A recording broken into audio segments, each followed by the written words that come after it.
Good morning, ladies and gentlemen. Thank you so much for joining us today. As promised, pretty cool show for you today. We are talking about the Buddha. Awesome, awesome topic. Last time we talked about Jesus, and that was a really cool topic. But now, who was the embodiment of what enlightenment is, and Buddha is going to show us how to get there. And we're going to break this topic down into a few different sections. First, we're going to go through the history of Buddha, how it started out, where he came from. And he started out Buddha, or born as Siddhartha, was born a prince. And I guess what amounts to be a psychic medium or a medium came to his father and said he's either going to be a great king or a great religious figure. Obviously, turned out to be the latter. So, what happened was his father, Siddharth's father, kept him and mother kept him in this compound because he was obviously a prince and his father was royalty. They kept him in this compound, a large one, as they were royalty. They kept him in this large compound. So he was really excluded from a lot of poverty that was surrounding the compound that he lived in. And one day, Siddhartha left the compound and followed, I guess, this calling that he felt, and then set out on this journey. Now, it's my understanding that he was actually meant to get married and even had a child. I've read that, but there are multiple stories. So do some research. But I believe he had a child and was married and left them. At least there are other readings. I don't know if people are trying to hide that aspect of it all or what, but he left. This all took place before Christ, about 2,500 years ago, and a lot of the information that I got was from the history, not the History Channel, but history.com. There are a few aspects of the Buddha that are pretty interesting. One, the Buddha, the name means enlightened, and Buddha himself achieved enlightenment after 6 years. Now, during this 6 year path of seeking enlightenment, he went through a lot of suffering. He got to the point where he was eating one grain of rice a day, all with the idea of seeking truth and wisdom, understanding and enlightenment. And he understood after some time that starving yourself is not the way is not the way of enlightenment, that was not going to get you there. And actually, to add to that story, after he found enlightenment, he actually understood that there was a woman who offered him a bowl of rice for his teaching, and it was at that moment that he understood the need for food and the importance of it. So he actually accepted the food, and that's where that's where a lot of people get the notion of this give and take and how important it is. And that's true. It is important. We do need to give and take, and it doesn't have to be of money. There are other aspects of food and things that we can give each other, and to sustain life and each other. Doesn't have to be monetary in nature. So, with that being said, and I don't want to get into the religious aspects of Buddhism. It's a beautiful religion, but that's not what we are talking about here. We are coming from an ascension aspect of spirituality, and from that aspect, Buddha himself teaches us a lot, and that's really what we want to focus on. here in this podcast. And as there are teachings that Buddha began to do as he went throughout his, or as he developed the religion of Buddhism. Um, and one thing I don't know is if he actually created the religion, or if he just gave the teachings and people then gave it the word Buddhism as a religion and created that religious aspect of it. I have yet to determine that. So in all the readings that I've done about Buddha, that's one aspect that I don't know yet. I do know that he did acquire a number, thousands and thousands of followers as he as he found enlightenment. And basically what happened was, throughout his journey of 6 years, he interacted with different spiritual teachers. He would go to different people. So he would go to meditators, he would go to religious teachers, and he would learn a little from each one. And then he would notice different things about them, uh, and then he would leave, and he would take from them what he felt, in his heart, as we all discuss here in this podcast, to trust your intuitive feelings, because that's where they're coming from. He would take a little bit from them all, and then he would build upon that from all of them. And from that, he developed these basic, what they call Four Noble Truths. And that is the basic understanding of, or the basic principles, I will say, of Buddhism. But again, we're not talking about the religion. We are talking about um, the person and how to achieve the enlightenment and the ascension aspects. And that's where things are important here. These Four Noble Truths are important because they are at the heart of all beings. These Four Noble Truths, they are important. So the first noble truth the first noble truth is that there is suffering and constant dissatisfaction within everyone. And when you look around now, he Buddha described that somewhat differently in his initial. So Buddha says that he Buddha described suffering in everything. He says there's suffering in the birth, there's suffering in aging, sickness, death, sorrow, and pain, grief, despair. Suffering is associated with everything, even in aspects of love. There is suffering, like the loss of a loved one. Um, Not to get what that there is suffering in not getting what you want, clinging to objects, stuff like that. So, in every aspect of life, there is suffering for humankind. And when you think about that, that's absolutely true. Um, Unfortunate, but true. And so much of what we channel on this podcast always talks about finding the light in spite of the suffering.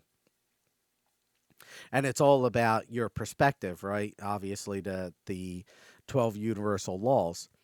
And but the second noble truth here is suffering is caused by our desires and our attachment to these desires.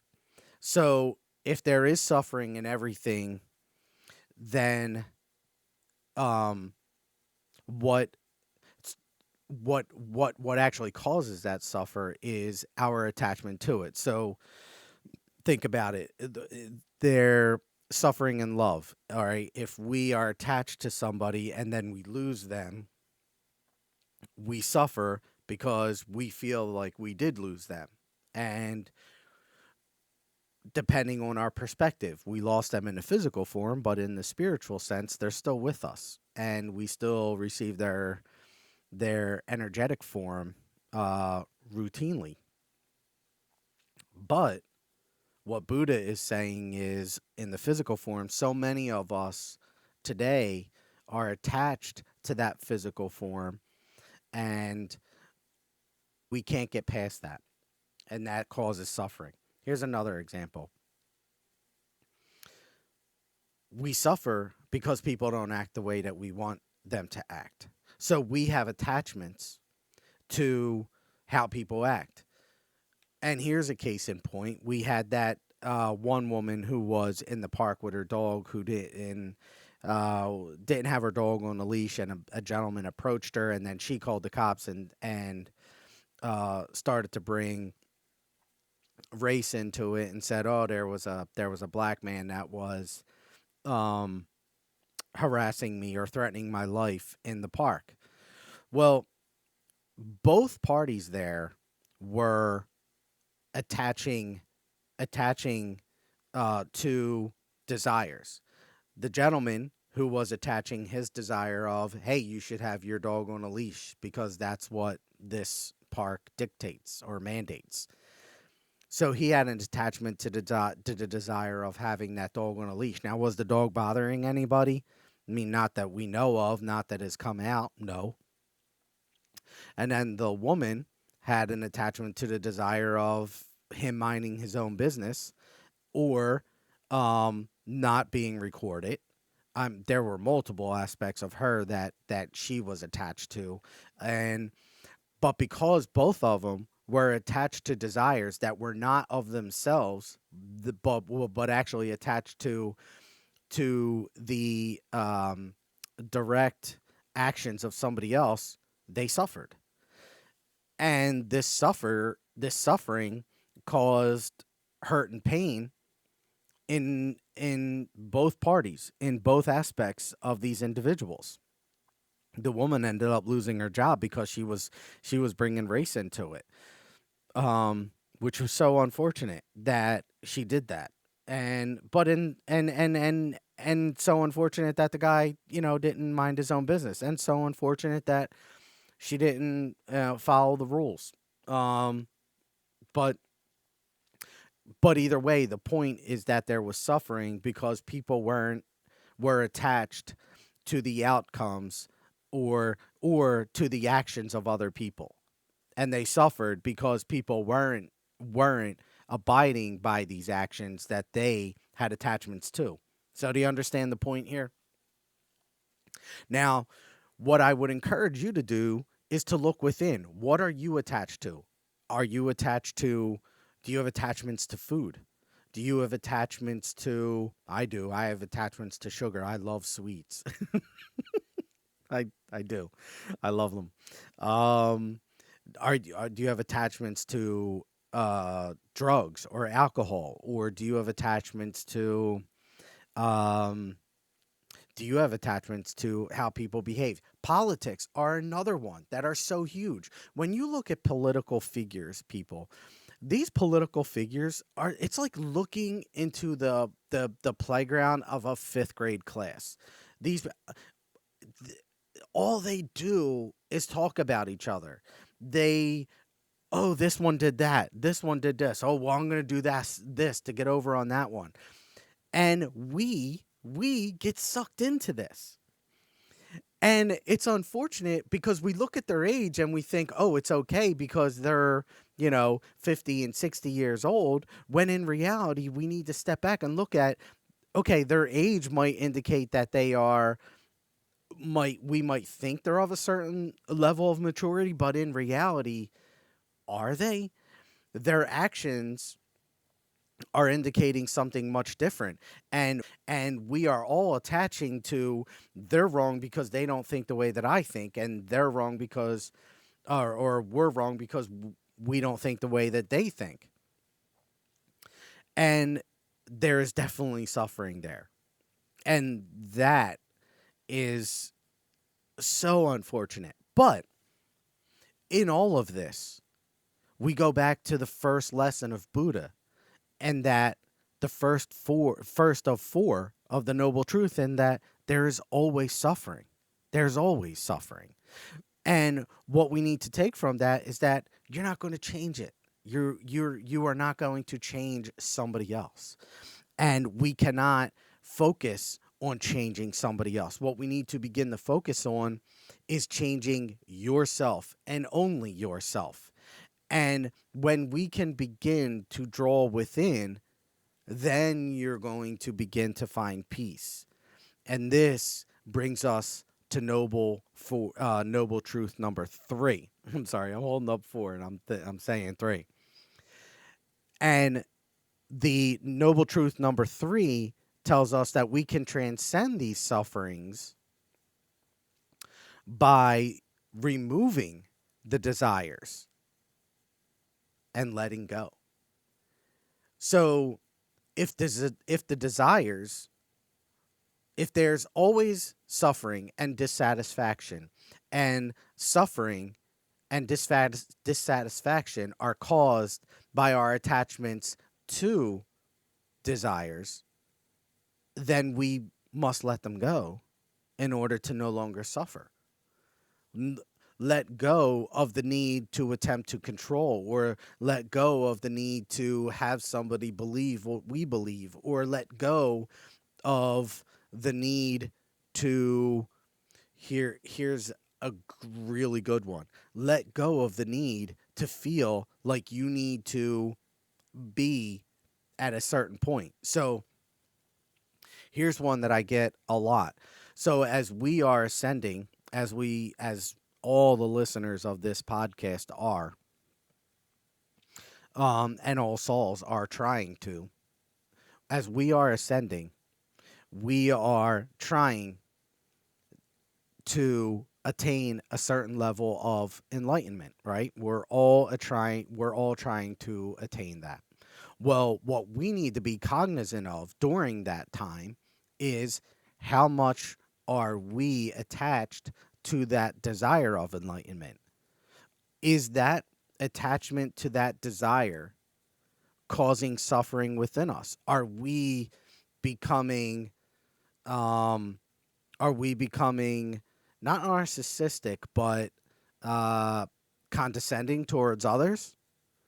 Hey, you're not where I am, so you're not good enough, or you're not doing what I'm doing, so you don't deserve what I'm doing, or you're not where I am, so I'm you're not where you get where I'm going with this. It is, we really, really need to go within and begin to really take a look, do a true self-introspection and introspection, and really be one with ourselves. Really analyze ourselves. What are we holding on to that is causing suffering within us? Am I so concerned with the end goal of finding enlightenment that I am not happy at the present moment? Am I so concerned with achieving my third eye being open that I am not happy at the present moment because I can't see every spirit that walks by my third eye? Am I not happy, or am I so attached to the need to get every single message at every moment that I'm not happy right now because I missed something? Well, then you, my friends, are not, or are too attached to these desires. And we need to let go. We need to find or transcend and these desires and let go. And that's what being in the moment is. And Buddha's primary way of doing all of this was meditation, and we're going to get to that. But that number 3 of transcending suffering by removing these desires is basically letting go. But in order to let go, you need to go within and figure out, begin to really deep dive into who you are and what is driving you. What desires do you have that are really pushing you in your direction? Are they noble? Are they are they good? Are they of the light? Are they of the ego mind? And and am I happy being in the moment? Do I need to here some people are like, okay, I need to pay off my house to so that I can begin to travel around the country or the world, and that's, man, I'm going to be so happy when I can do that. Why do you have to wait? Why do you have to live for tomorrow when you can be happy now? Are you too attached to that desire of tomorrow? Ask yourself these questions. Oh, are you in a job right now because you're making a certain amount of money and trying to obtain or sustain a certain lifestyle, but in reality you're not really happy? I mean, that is living. I mean, we've talked about this before, where society has put these, we shedding these lifetimes of societal and family um, mindsets, shedding them, where we think we have to do certain things in order to live certain lifestyles or be around certain people, including family, when we don't. And that's part of the suffering. Like, if, I love family, even though I struggle, I love family very much, but I struggle with them. And I have a strong desire to be around family. But is that desire to be around family worth my happiness? Is that desire worth the suffering that I have felt when I'm around certain members of my family? I've come to the point, to the realization that it is not. And therefore, I no longer choose to indulge, to be around these people, some of them. And therefore, I let go. So I've done that self introspection. I've done the letting go. I've removed myself, and therefore I'm happier. I have now taken back my own power, my own control. I don't feel the need to live a certain lifestyle simply because somebody else feels the need or feels like I should. You know what I mean? Which takes us to number 4. The fourth noble truth is to move through the first 3 noble truths in what Buddha calls an eightfold path. And the eightfold path is to have the right view, the right intention, the right speech, the right action, the right livelihood, the right effort, the right mindfulness, and the right concentration. Excellence is a habit, is what the Buddha teaches us. Excellence is a habit. Important information here, ladies and gentlemen. And what did we start out here by saying? Buddha was a meditation teacher. He taught us how to meditate. One of Buddha's ways in which he taught people how to navigate these noble truths and how to be how to be of this eightfold path was to be one and still with the breath. He was huge with the breath. And what one of the techniques that he was and mastered was sitting with your desires. So, as you have a desire, say for instance, no, say, yes, hey, say for instance, I have a need, I have a desire to eat sugar. I like cake. I like sweets. I have a sweet tooth. It doesn't stop. Um, I have so what Buddha would his teachings would tell you to when you have these desires to do not act when you feel them, but rather to sit with them, spend time with it. Don't fight it, just sit with it. Feel it. Notice it. What is it trying to do? What does it how does it want you to act? And then begin to investigate it internally. And investigate it internally by simply asking it questions.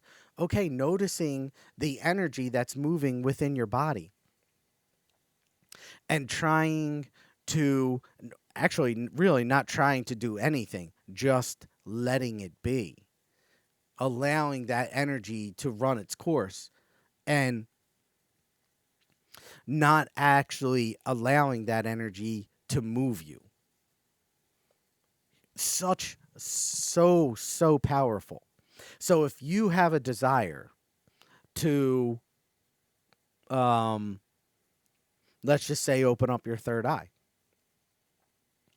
and you are like constantly working and working and working, and you're just, or you own a business, and every day you're, oh my gosh, if I just put on the right music, or if I just hang up the right picture, or if I put up the right color, and every day you're working 12-hour days and 70-hour weeks, but you're not sustaining like your life, you're so concerned, you're so attached to the happiness of others, or you're so attached to the ambiance of the office space that you're not actually happy, then there's an issue here.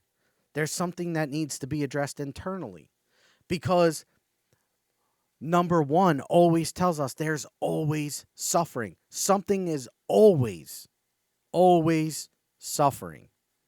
Doesn't matter how much you do, someone, something is always suffering. Nothing you do will ever stop that. And you have to find peace there quickly.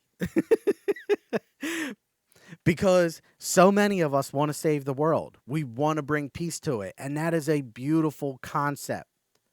What I'm saying, though, is don't attach yourself to the idea that there isn't peace out there, because we don't control that. Control your mindset that we can't control that, and find peace in that we can't control that, and accept people for who they are, regardless. There are so many instances out there, even right now. And I'll tell you, okay, that cop that kneeled on George Floyd's neck. Woo! Yikes. Man, I cannot bring myself to watch that video. I've yet to watch the video, and I refuse to watch the video. But what does that right there is Buddha's number one teaching. There is suffering. Okay. 2, suffering is caused my desire there would be that I wish police officers would police themselves. That's what I wish. I really do. But I have to back myself up from that and let go of that desire so that I can find my own happiness, so that I can be peaceful. Because I can't control that at all. And then I need to go back within and be of my right mind, my right intention, my right speech, my right action, my right livelihood, my right effort, my right mindfulness, my right concentration. Do you guys see where we're going here? Do you see Buddhist teachings here, how they're working? And this all falls in line with energy. I mean, these are the if you look at this, the 12 universal laws of energy are at play here for sure, you know? And it just, we cannot control. Here's another aspect. Every morning we wake up, we put on our makeup,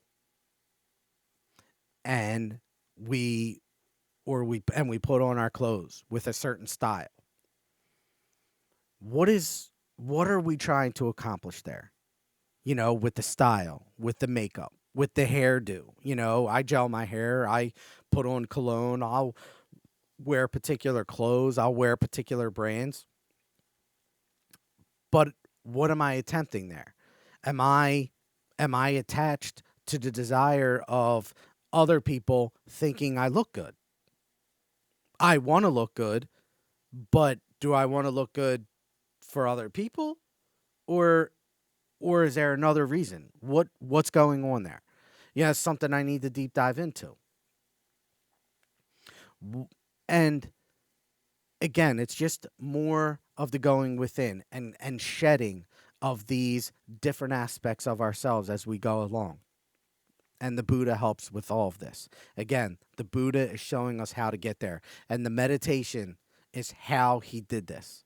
He was the master of his own energy. He was the master of his own mind. And he did it through meditating, through quieting the mind and sitting with his desires, through noticing what his desires were attempting to get him to do and attempting to get him to go, in what direction they were attempting to get him to go. And then him deciding, was that a noble reason? Was that somewhere he actually should be going? Because I will tell you, there are some desires that are helpful. The desire to help people is an extremely noble and very good desire to have. Now, what I will tell you is the attachment to, say for instance, I want to be a doctor, and I get into a car accident and I no longer I become paraplegic and I cannot become a doctor. And my entire life, I now feel, is completely ruined. My desire then was too hell bent on that. My desire of being a doctor and my happiness was too attached to that desire. And that is where things can go wrong. So we can have these desires to help and to be of service. And that is a beautiful thing and encouraged, because we do want to be of service and we do want to be helpful. But what we don't want to do is hold on too tightly to them, that if we don't get them when we think we should, or in this lifetime, that we think we failed, or or we're not happy until we get them. We want to be happy where we are right now, regardless whether or not we achieve the goal. So I want to open my third eye, and I have been attempting to open up my third eye for forever. I'm still not at the point where I'm seeing spirits walk by at any given moment, but I'm completely content with where I am. I'm happy with where I am. And I hope that you guys can find that peace as well. So, a couple key points here. You guys know the Four Noble Truths? Yes. You guys know that fourth noble truth and the Eightfold Path of the rights, right?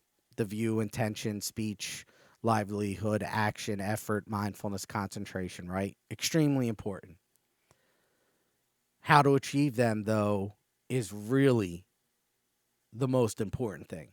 And that is through the meditation. the aspects of sitting with your mind, sitting with not allowing this random thought or these repeated thoughts to just drive you. Sit with them and find out where they're coming from. Are they coming from the heart? Are they coming from above? Or are they coming from the ego mind? You know, my desire for sugar is definitely not coming from my heart. It's definitely coming from up here. Definitely something I need to sit with. And I know that's coming. I know this. So hopefully you guys have gotten something from this, but please understand that all these religious figures out there, Buddha, Jesus, Muhammad, so many other of them out there are figures that have aspects of good, and we can learn from all of them. But we cannot control other people. So go within and control what you can about yourself. And do not hold on to other people's actions and allow that to begin to bring you down. It's a difficult thing. I get it. Look within yourself. Self-introspections. What can you do to better only you?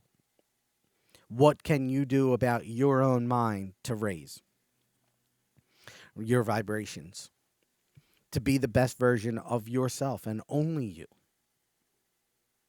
What are the different aspects and desires that you hold that you can begin to change and detach from, let go, as the Buddha teaches us? Buddha is awesome. Jesus is awesome. I mean, these people, like, God has given us gifts on this plane that, like, these are aspects of love that we don't hold on to enough. And we really, really, well, I am.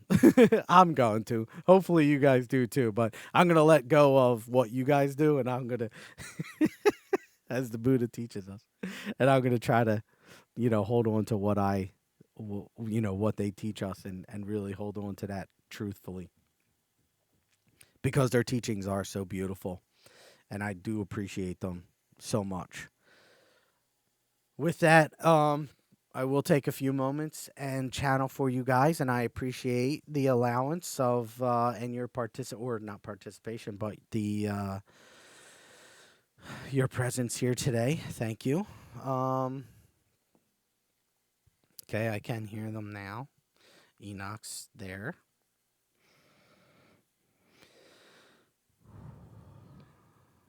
My friend, children, beautiful it is to be in your presence once again.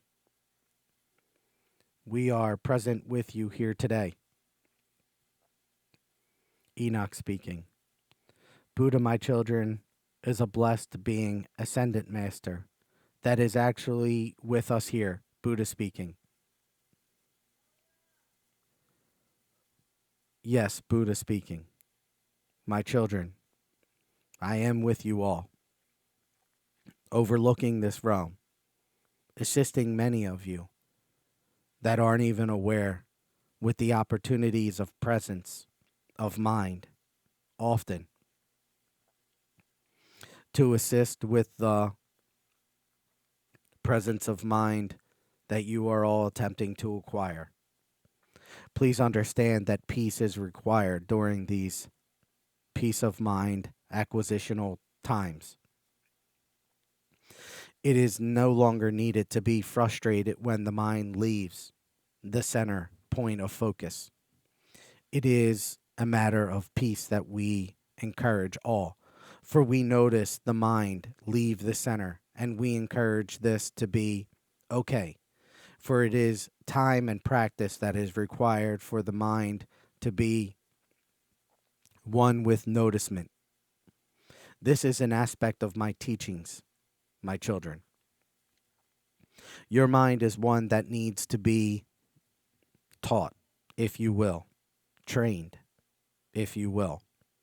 As you have been birthed on this plane, and it is a teaching of mine that this is also suffering, It is an aspect of the mind that must be trained as suffering.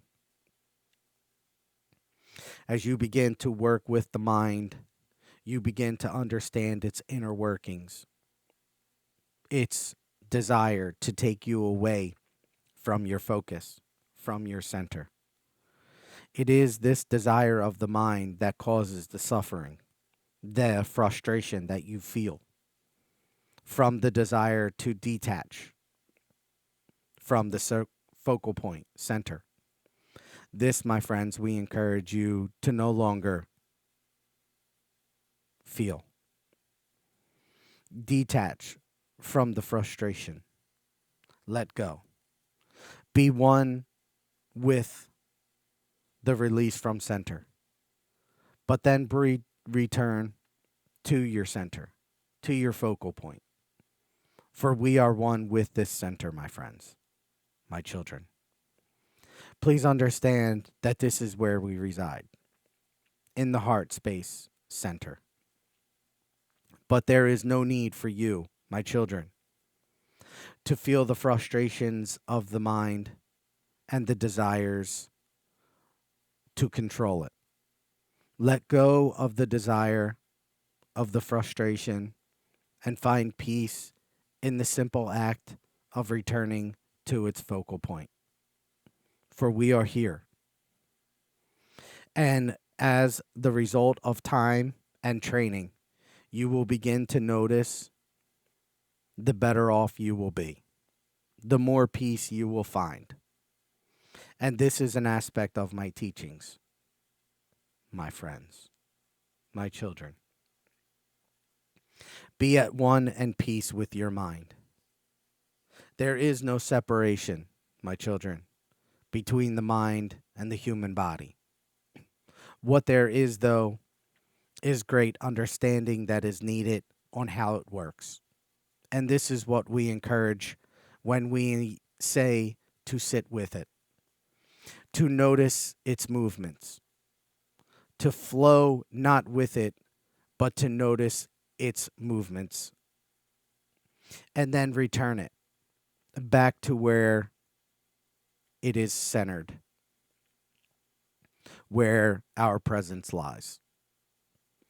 And in that moment, you will find peace. It is in the resistance, the struggle, that you will find hardships.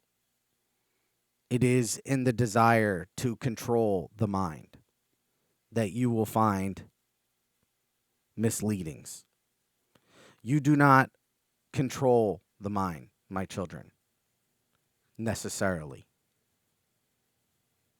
You navigate the mind. You manage the mind. The mind's thoughts will always pop up unintentionally without your desire, without your knowing. This is inevitable. But what is true is that when the noticement of these thoughts occurs, this is where the control comes in. This is the power that the humans possess. This is where the mind, the human mind, can begin to control its ability to regain its focus. For once the noticement of the thought comes in, you can begin to acknowledge and accept the thought or return to center. The choice is yours, my children. We encourage a deep dive, though, to use Christopher's terminology, into the thoughts and the feelings. For the thoughts and the feelings must be one in order for the true guidance of the intuitive mind to be felt, to be true. The intuition, the feeling, accompanying with the thought. This is a possibility that is very close to enlightenment. The alignment of the feeling of the intuitive mind with the thoughts of the actual human mind This, my friends, is where enlightenment is close to being obtained. For this is an aspect of opening up that has allowed for the ego mind to be cleared to a great degree. The intuitive mind has now seeped into the human mind. And please understand what we are saying here. The intuitive mind has now seeped into the ego mind, wiping it away to a degree. Enlightenment wipes it away completely. Please understand what is being said here, my children. The ego mind wipes away when the intuitive mind seeps into the mind and becomes one. This is alignment. This is the embodiment of enlightenment. This is the full embodiment of the soul and human body as one. And we are grateful for this message. For Christopher has asked for my guidance directly prior to this podcast and was unaware of my presence and direction prior to me coming in. Although he has asked for me to come in not during this podcast but prior to for guidance, I have chosen to step in at this time and offer direct guidance as the Buddha to you all. For my presence with you is true and real. And I am obliging his request at this time. For you all are beautiful souls. And I am blessed to be one with you all at this time. Make no mistake about it. You are all growing in an enlightening way, my children, my friends. Be one with the notion, but find peace in your hearts. The suffering is not something that I would like for you to dwell upon. Please understand that. It is an aspect of life that we all must deal with, suffer with. But it is not something that we all must dwell upon. For it is not an aspect of happiness to dwell upon the suffering. It is something that we all must understand, yes. But it is within our own minds that we must dwell upon the happiness that is within the aspects of letting go of our desires, that we will find happiness, true peace. And I encourage this. I thank you all, my children, very much for the opportunity to communicate with you, and Christopher for the opportunity to communicate through you. It is my pleasure to be one with you today, all of you, not just Christopher. You are all my friends, and I am with you all. Be one as you go into this world. I understand the hardships that are in plaguing this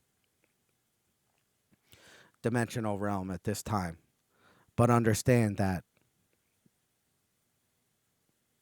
there is love all around you.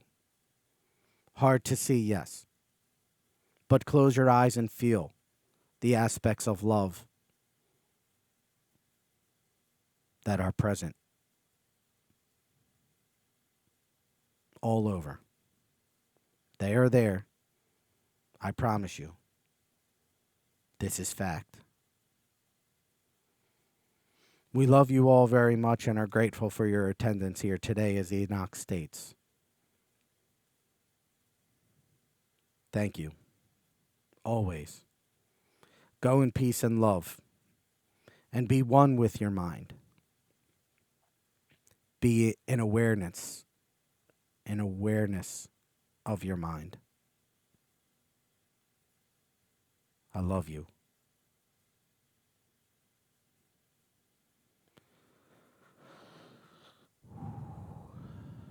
Thank you, ladies and gentlemen. I'm sorry I opened up my eyes there because